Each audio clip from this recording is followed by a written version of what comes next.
You hear the term scale a lot when it comes to entrepreneurship. A lot of discussion about scaling a business. Will a business scale? Performing at scale, doing marketing at scale. It's a common phrase that you hear from a lot of business consultants, speakers, people who are talking about business growth. And scale is a fascinating subject because scale is relative. And the question you have to ask yourself is, what does scale mean in my business? Now, scale is a relative concept and a relevant concept whether you run a business or whether you are running a sales practice. What that means is, can I do what I do at smaller numbers at higher numbers? Can I sell this product at higher numbers? Can I service a higher number of clients? Can I market at higher numbers? So when we're talking about scale, what we're really talking about is expanding the numbers associated with what we're doing. But the question you have to ask yourself is, what does scale mean to me? Because in some businesses, scale means accommodating 100 million people. In some businesses, it means 1 million people. In some businesses, it means 10,000 or 1,000 people. And in some businesses, it just might mean 200 people. So it depends on what scale means to you.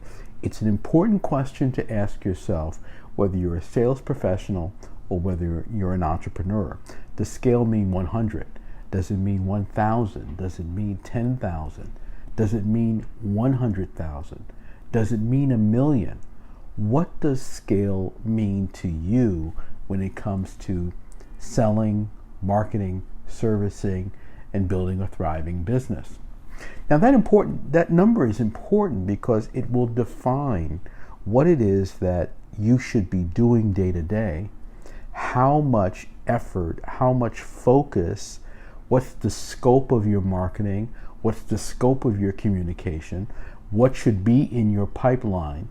You can't figure any of that out if you don't understand where you're going and what scale represents in your business. So one question to ask yourself is, what would a business or a territory that was performing well financially mean? Now, I like the idea of identifying the maximum amount of revenue you can achieve with the fewest number of clients. Because what that means is you are priced at a premium level, and it means that you don't have to have an enormous amount of clients in order to perform financially. Now, this doesn't work in every business, but it certainly works in businesses where the pricing is at a premium level. And the question is, what does that mean in terms of numbers? So can you handle 100 clients? For some businesses, 100 clients is an enormous number. Can you handle 50 clients? Can you handle 200 clients? So these are questions that you have to ask yourself when the idea of scaling a business, scaling a practice, scaling a pipeline comes into mind. Now, whatever numbers you choose, whatever numbers are relevant to you, here's an important factor to understand. Scaling means that you have to also identify a renewing strategy, or a resubscribing strategy, or a repurchasing strategy, or a continuity strategy, meaning you're not going to have 100 clients who are active all the time. You're going to have a percentage of those clients who are active all the time. So what should you be doing on any given day, and any given basis, to renew that number, to keep that number going? There's going to be what we call churn or attrition. There are going to be people who drop out, who decide that, I think I've had enough of this, or I don't need any more shoes, I don't need any more magazine subscriptions, I don't need any more of this, that, or the other, and they're going to start pruning, if you will, what they're committed to. So that's a question for you. What do you have to do to maintain the numbers that you've defined as scale? Now, a good rule of thumb is that you should be marketing to about 100 times the number that you want.